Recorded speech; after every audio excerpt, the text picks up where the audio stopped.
Hi guys, my name is Erika and I'm your English teacher. Olá pessoal, meu nome é Erika e eu sou a sua professora de inglês. Então hoje, nós vamos estudar um assunto muito interessante dentro do nosso idioma, tá? Dentro do idioma que a gente está estudando, o inglês, que são as variações linguísticas, tá bom? Dentro de um idioma, existem essa questão da variação linguística. E aí, professora, o que seria variação linguística? Uma pergunta para a gente contextualizar. One question for you guys. Vocês sabem de quantos nomes nós podemos chamar a fruta mimosa? Na região onde eu moro, nós chamamos de mimosa. Porém, em outras determinadas regiões aqui do sul, chamam de outros nomes. Quais são os nomes que vocês já ouviram falar? Ou então também a mandioca. E a mandioca, vocês podem colocar alguns nomes que vocês já ouviram no país todo, né? O país todo conhece a mandioca e alguns chamam por outros nomes. Gostaria de que vocês colocassem, me falassem quais são os nomes que vocês já ouviram, tá? Essas diferenças que vocês encontram no nome que a gente dá para as coisas, para os objetos, para frutas, né? Para alimentos dentro do nosso próprio país, são mudanças, tá? Que acontecem de região para região, tá? Uma variação linguística. Isso pode acontecer na gramática das palavras, na questão do sotaque, na entonação, pode mudar uma palavra da outra, várias coisas. E isso também acontece na língua inglesa, tá? E agora a gente vai estudar um pouco da variação linguística dentro da língua inglesa, tá?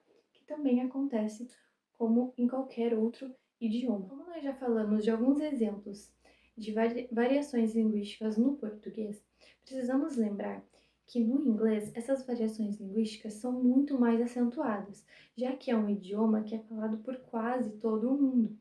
Então, ele recebe muitos accents, muitos sotaques diferentes e acaba mudando algumas palavras.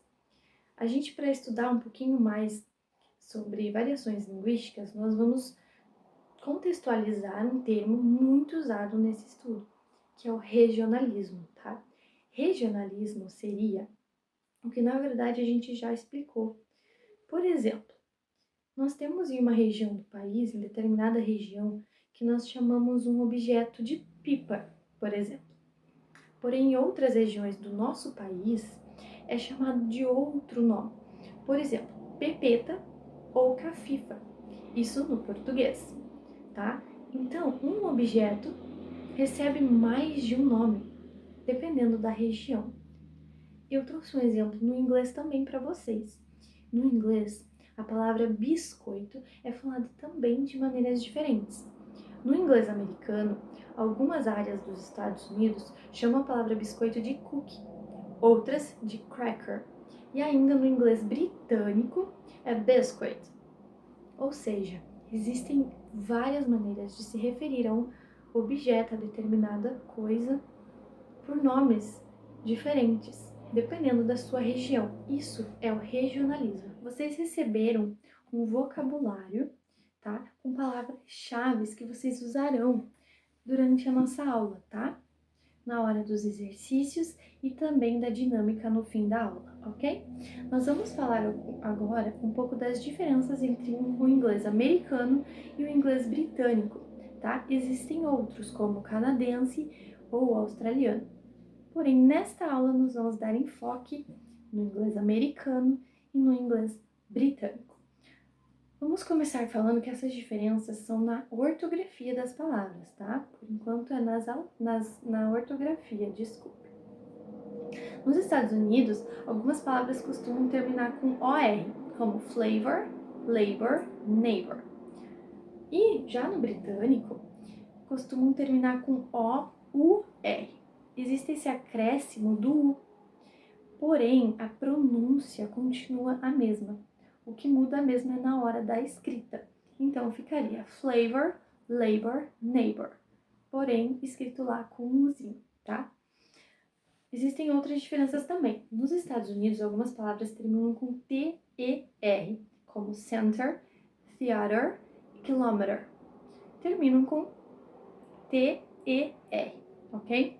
Lá no britânico, terminam com T-R-E. Então, existe essa inversão do E e do R, tá? Porém, a pronúncia, da mesma forma, continua igual. Center, theater, kilometer. A pronúncia continua a mesma, tá? Agora vamos a um pequeno vocabulário, tá? Que vocês podem ter, podem acompanhar no vocabulário que eu entreguei a vocês um pouquinho, tá? Também pra gente mostrar algumas diferenças entre os Estados Unidos e o inglês britânico. Agora é mais uma questão mesmo de vocabulário, então a palavra muda por inteira, é outra palavra, é bem uma questão da região mesmo. Então, assim, para metrô, nós temos nos Estados Unidos subway e no inglês britânico nós temos underground. Para batatas fritas, em inglês nós temos o French fries e em inglês britânico temos chips. Para férias, nos Estados Unidos temos o vacation e para o inglês britânico holiday. E para calçada, no inglês americano, nós temos sidewalk. Já para o inglês britânico, pavement. Essas são algumas diferenças extremamente grandes dentro desses dois ingleses. Dá para ver que a palavra muda completamente, é outra palavra. É uma questão mesmo de variação linguística. Activity time, hora da atividade. Eu trouxe algumas questões para vocês fazerem e vocês vão ter a consulta no vocabulário. São questões bem fáceis e eu vou ler e explicar para vocês agora. Question 1. Questão 1. De acordo com o que aprendemos na aula de hoje, como você definiria regionalismo? Nós falamos no início da aula, colocar a sua definição. Não é nada pronto, é o que você entendeu sobre regionalismo. Question 2. Questão 2. Relacione as colunas do inglês americano e do britânico. Vocês precisam relacionar as palavras, tá? Inglês americano e inglês britânico, as que significam a mesma coisa. Na primeira coluna, nós temos A, B, C, D e E. Segunda coluna, 1, 2, 3, 4 e 5. Primeira coluna é o inglês americano. Closet, airplane, candy, soccer, bathroom. Na segunda coluna, o inglês britânico. Wardrobe, sweets, football, toilet, airplane. Bem simples, bem tranquilo de se fazer. Vocês só precisam relacionar, tá? As palavras. Question 3. Substitua a palavra destacada em inglês americano para o britânico. Letra A. Yesterday, Mary and I watched a really cool movie. A palavra destacada é movie. Vocês precisam mudar o movie, que é o inglês americano, para o inglês britânico. Tem lá no seu vocabulário. Letra B. Everyone asks me if I prefer summer or winter, but I like fall better. Fall é a palavra destacada. Vocês precisam mudar para o britânico. Ok? Eu vou dar um tempo para vocês resolverem esses exercícios. Guys, you are great. Congrats, students.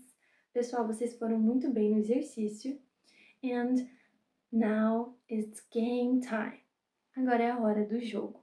Eu vou explicar rapidinho para vocês como vai funcionar esse jogo, ok? Para que o jogo funcione bem, vocês poderão usar o vocabulário que ganharam no início da aula, ok? Vai facilitar bastante o funcionamento do jogo. Como que será esse jogo? Nós vamos dividir a sala em 4 grupos de 5 alunos, ok? E será um jogo da memória, memory game. Será um jogo da memória bem tranquilo. Metade dos cartões de vocês podem olhar, terão imagens, tá? Imagens, objetos, frutas, comidas, etc. E na outra metade terão o significado daquelas palavras, né? O nome, significado e também um uso, tá? Uma frase, para que vocês consigam ver aquela palavra dentro de um contexto. Quem conseguir achar o parzinho vai ler o significado, a palavra e também a frase. Ganha quem descobrir os maiores, quem conseguir, mais pares. Well, guys, thank you for this class. It was amazing. Então, pessoal, muito obrigada por essa aula. Foi incrível. See you later in our next class. Vejo vocês mais tarde na nossa próxima aula. Bye, bye. Tchau, tchau, pessoal.